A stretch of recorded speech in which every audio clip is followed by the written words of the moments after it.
Hey guys. Fire when the storm hits you. That's it, Brian?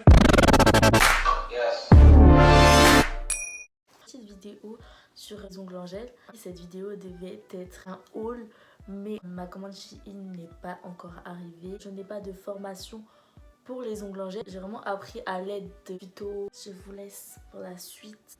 En premier, je vais utiliser un coupe-ongle. C'est important d'avoir les ongles coupés avant de poser les capsules parce qu'après vous allez voir la délimitation, ça sera pas très beau. Après, j'utilise un émollient. Donc ça va me permettre de ramollir les cuticules et du coup de mieux pouvoir les repousser. Donc je les repousse avec un repousse cuticule et je fais attention d'y aller vraiment doucement pour pas faire mal à la personne. J'applique ensuite un dégraissant sur chaque ongle pour essayer d'enlever la surface un petit peu grasse de l'ongle. Je viens enlever les cuticules à l'aide d'un coupe-cuticule. J'utilise une ponceuse électrique. Attention de bien choisir l'embout parce qu'il y a des embouts plus ou moins agressifs. Donc je prends un embout assez doux pour ne pas trop abîmer la plaque de l'ongle.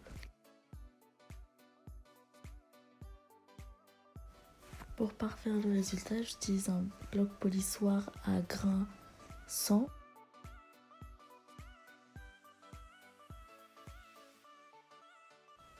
Je privilégie les capsules transparentes parce que je trouve qu'elles sont plus solides que les capsules opaques.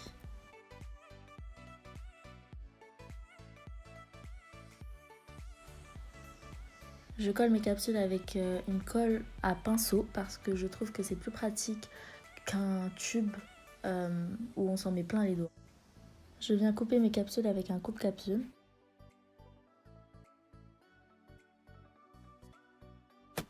Pour donner une forme à mes capsules, j'utilise une lime banana à grains 100-180.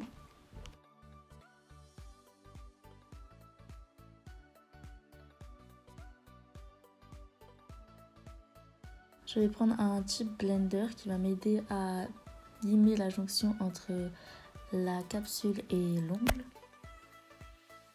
On veut vraiment un résultat opaque pour que le gel puisse tenir. Je viens appliquer un primer avec acide sur le vrai ongle, pas sur la capsule. Si vous débutez, je vous conseille un gel solide pour qu'il soit plus facile à travailler. Je prends un pinceau de taille 6. On vient réaliser un bombé, ce qui va permettre à votre ongle de ne pas casser. C'est vraiment la zone de stress.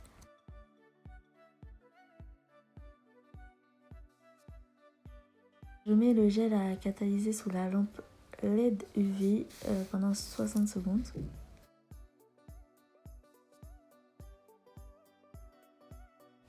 Vous allez avoir un résidu gras sur l'ongle, donc pour l'enlever, vous utilisez le dégraissant.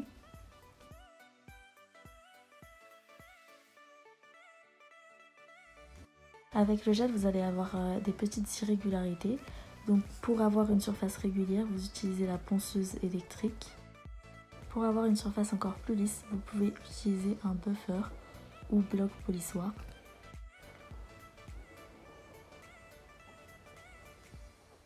Une fois la surface de l'ongle bien lisse, j'utilise un gel de finition.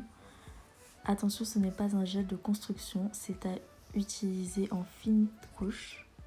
J'ai oublié de vous dire au début de la vidéo que c'est important de désinfecter les mains de la personne à qui vous faites les ongles en gel.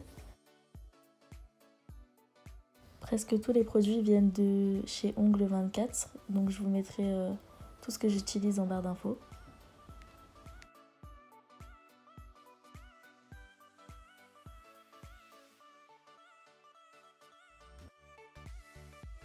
Le gel de finition est à catalyser sous la lampe pendant 60 secondes.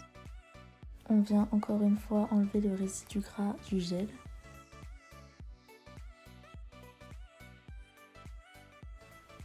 Le vernis que j'ai utilisé n'est pas très opaque, donc je viens faire 2 couches de vernis semi-permanent. On est reparti pour 60 secondes.